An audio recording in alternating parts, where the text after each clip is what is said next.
Come with me as we embark on this epic journey of me creating my first Wargaming board. Now there's going to be a few bumps along the way, but it is well worth the effort for the final result. Let's get into it. In my last video, I showed off Battlefield Builder. It's a program that you run in your web browser that helps you create customizable 3D printable terrain. They don't even need supports, and you can download them and even set them up for multicolor printing if your printer supports that. If you want to check out Battlefield Builder's Kickstarter, you can check out the description below. It's an affiliate link and that really helps out the channel. So I got some terrain from the program. I used some of their, I don't know if they're their free samples or just kind of their like mock-ups, because the stuff I was creating was just kind of like utter garbage in comparison to what they had already made. And so I just really like some of the designs. Now I've been running my FDM printer like around the clock, like for the last 3 or 4 days to get everything printed. If you want to succeed at any big printing project, you want to be following the special rules of ABP.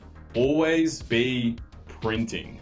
And so you want to maximize your efficiency and have your printer running basically 24/7 with the only downtime of you removing the print and setting up the next print. One of the things that I found helpful was putting the estimated print time in the file name. So I would have the file, like what I'm actually printing, and then I'd just go like 8.05, and that would be 8 hours and 5 minutes. Now, while everything was printing, I started working on the board. I watched one of the videos where they used spackle to like kind of put over the MDF and create texture.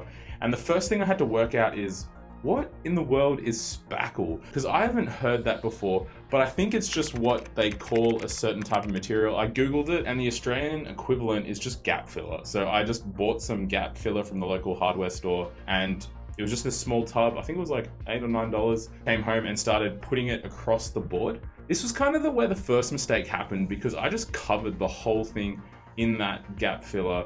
And the problem was I tried to smooth it out with the scraper and left kind of these lines. But then I realized what I should have been doing is, rather than applying it with like the scraper tool, I should have been applying it with a paintbrush and using like a dabbing motion.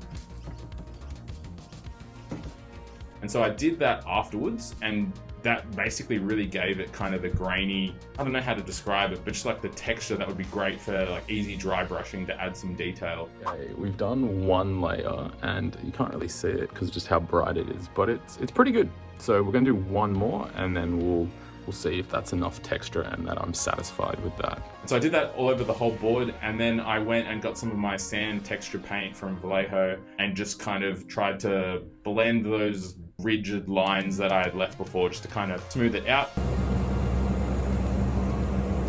I then coated it with black. I'm using craft paint that I got because I'm just cheap and don't want to use my expensive model acrylic paints for them.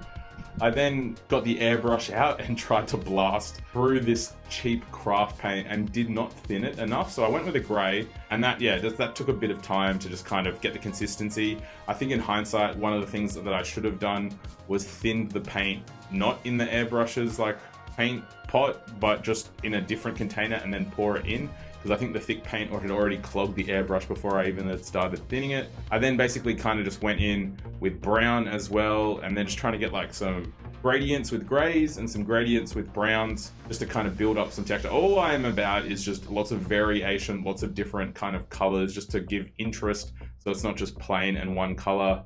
I then, just did some dry brushing with light brown, dry brushing with light gray, just to kind of further that texture.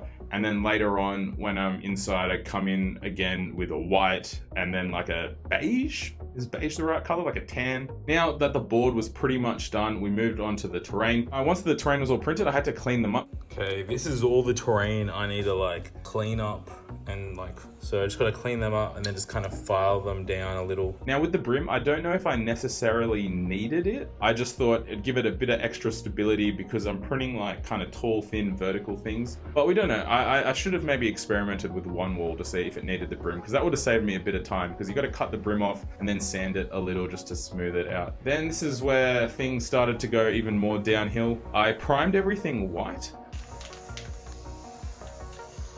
And I was just going heavy with this stuff because I don't really care about this white primer that I have. And my thought was that if I prime it really heavy, it will hopefully clog the layer lines in the FDM prints. And to my ignorance, I left my PLA prints in the sun to dry. If you've ever done that before, no go.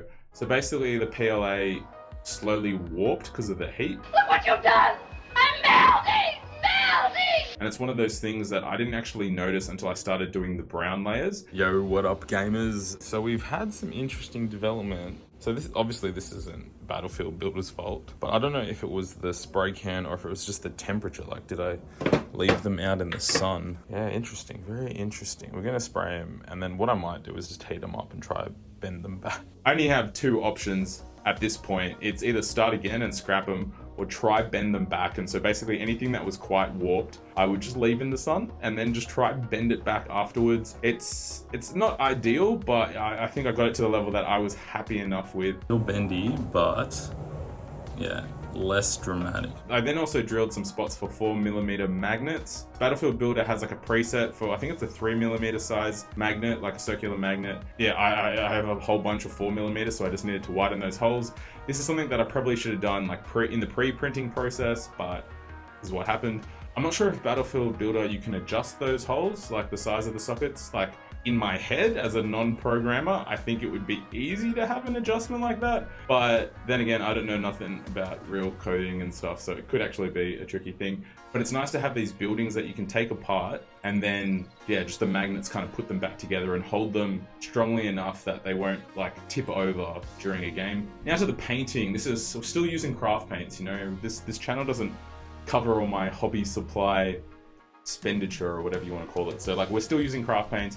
Basically went in with some gray. It's just my white and black craft paint mixed together. Gray over all the walls, you know, like if it's a wall, it's gray. The pillars I did brown, and the windows and trim, this is where I start using my expensive acrylic model paint, but I used some bronze, and luckily for me, my wife was kind enough to help me paint some of those on a late Friday night. We are painting the terrain and it is killing me. So there's all the terrain. Hopefully that worked. We're gonna do some silver, and then I'm hoping just to spray it with a wash with my airbrush and then dry brush from there, and hopefully that kind of gets the vibe. This is painting terrain, always longer than you think.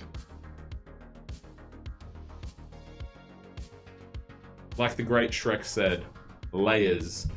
Onions have layers. My painting needs layers to build up that texture. I then use some brown speed paint and kind of like dab it into certain parts, like higher up parts of the wall. And then I would dip my brush in the water and then just kind of add that to those bits that I already did, and it would kind of drip down. I was trying to create these like streaking effects, and it looked really nice while it was wet, but once it dried, it faded a lot. So it still gave a bit of that illusion, but it just wasn't as strong as I thought. A lot of this terrain stuff, like, I'm not going in too cleanly. It's pretty messy, it's pretty rough. The main reason is no one's going to be looking at this terrain closely. It's going to be on the board, you'll be looking down at it, and you'll be focused on the models. And secondly, time. I can't spend the same amount of time that I'd spend on a model on these different pieces of terrain. And so that's why the next step is going to be stippling and dry brushing. Now the main, I guess accents of this are kind of the bronze and the walls. I basically went in with a lighter gray with a mix of blue and just kind of stippled and dry brushed the walls. This is just trying to build more texture. Every extra line and scratch from dry brushing and stippling just adds to the character of these walls. And I did that.